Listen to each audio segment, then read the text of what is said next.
Bonjour chers parents et chers futurs parents, heureuse de vous retrouver. Aujourd'hui j'aimerais vous raconter une histoire vraie. C'est l'histoire d'une amie qui s'est retrouvée orpheline de père à l'âge de 9 ans. Son père de son vivant était comptable dans une entreprise et sa mère, femme au foyer avec un petit commerce de pain qui lui permettait d'arrondir ses fins de mois, mais le revenu de la famille reposait essentiellement sur le père. Et voilà que du jour au lendemain, ce père s'en est allé en laissant sa femme avec 3 filles à élever, qui avaient respectivement 15 ans, 12 ans et 9 ans. La mère, avec le peu d'épargne qui lui restait, a organisé les obsèques de son mari. Et à la fin des obsèques, elle s'est retrouvée sans un sou.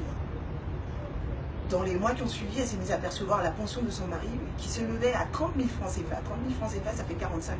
Et c'est vraiment pas une fortune. Déjà, pour prendre soin d'une seule personne, c'est très limite. À plus forte raison, prendre soin de 4 personnes. Mais cette maman qui avait le sens des responsabilités a décidé de ne pas baisser les bras. Elle a décidé de se battre pour chacune de ses filles, pour que chacune de ses filles puisse réussir. Elle a commencé un commerce au marché. Elle vendait de l'eau en sachet. 5 francs le sachet d'eau, ce n'était pas une production industrielle du tout. Dans sa petite glacière, 5 francs le sachet d'eau. Et avec les revenus qu'elle avait, elle a progressivement démarré un autre business de vente de repas aux travailleurs qui étaient dans la zone. Et c'est avec cela qu'elle a pu nourrir ses filles, qu'elle a pu les scolariser jusqu'au collège, au lycée, à l'université, avec ces moyens-là. Et mon amie est arrivée jusqu'au BTS.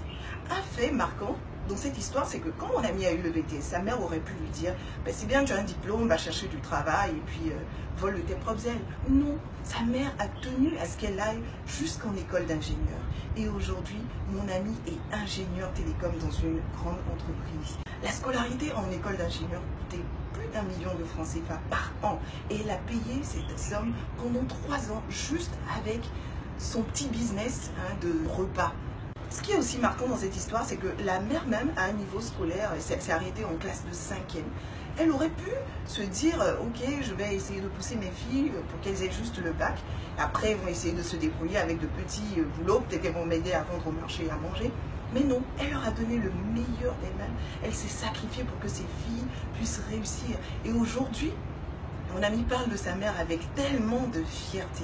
Parmi ses filles, il y en a une qui est styliste, il y en a une qui est responsable logistique dans une entreprise, en plus de mon amie. Un parent est un berger. Et un berger a la responsabilité de son troupeau, la responsabilité de chacune de ses brebis. En tant que tel, il a 5 rôles qu'on appelle les 5 P du bon berger. Un berger doit pourvoir aux besoins de ses enfants. Un berger doit protéger ses brebis. Un berger doit prendre soin de ses brebis. Il doit donner de la perspective et enfin, très important, être présent pour ses brebis. Le roi David, dans la Bible, était lui-même un berger. Et il a rédigé ce si beau texte célèbre qu'est le psaume 23. « L'Éternel est mon berger, je ne manquerai de rien. Il me fait reposer dans de verts pâturages. » Donc ce n'est pas dans des pâturages desséchés, arides, non. Il me conduit près des eaux paisibles. Et oui, le berger doit pourvoir aux besoins de sa brebis.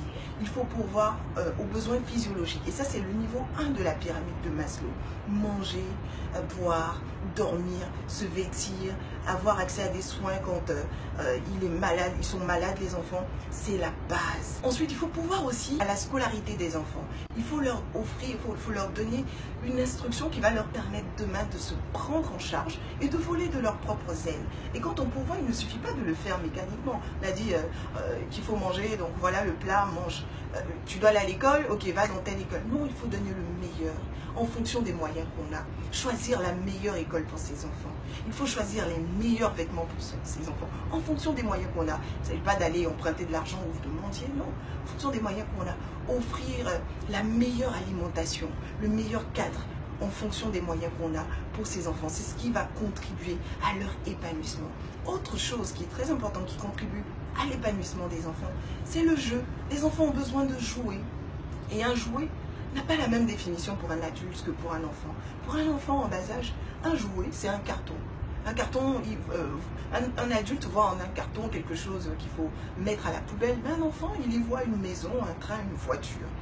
Un jouet, c'est une bouteille en plastique dans laquelle on peut mettre des grains de riz, voilà, secouer, c'est de la percussion, on peut chanter, ça fait un jouet pour un enfant. C'est une balle, c'est une corde à sauter, des choses qui ne coûtent pas forcément cher. Donc il faut user de créativité et apporter la provision, parce que c'est ce qui va permettre à l'enfant d'être épanoui, Si vous pensez que cette vidéo peut faire du bien à un parent seul, une maman qui élève seule ses enfants, un papa qui doit se battre pour élever seul ses enfants, ou des couples qui sont en difficulté financière, ou avec quelques autres parents que vous connaissez, n'hésitez pas à liker et à partager cette vidéo, à la commenter aussi. Je suis Eunice Tellero, mariée et maman de 3 enfants, de éduquer son enfant, et je viens pour encourager les parents d'aujourd'hui et inspirer les parents de demain. À très vite.